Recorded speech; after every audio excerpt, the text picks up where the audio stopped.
Ha? Lovelyn, pray. Magdasal.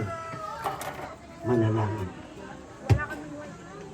Ipanalangin nyo na tulungan kayo ng Diyos na maging husband and wife na nais nyo. Mag-pray. At kapag ginawa ninyo ito, nararanasan ninyo ang makapangyarihang gawain ng Diyos sa pamumuhay ninyo na mga paraan na hindi nyo inaakala na posible.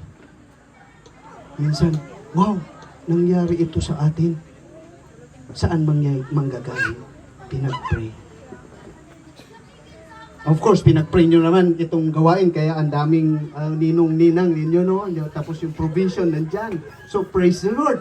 But, what I mean to pray sa darating na panahon. Pray. Abel at Jubilin, Lovelyn, sorry.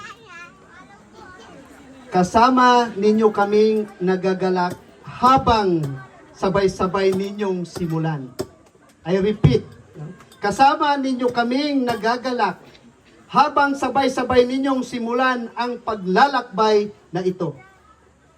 Hindi ito magiging kabilang bago kung saan opisyal na ipahayag bilang mag-asawa. Kaya hayaan nyo akong ibahagi ngayon ang salita ng Diyos mula sa Ephesians 5:22 to 32.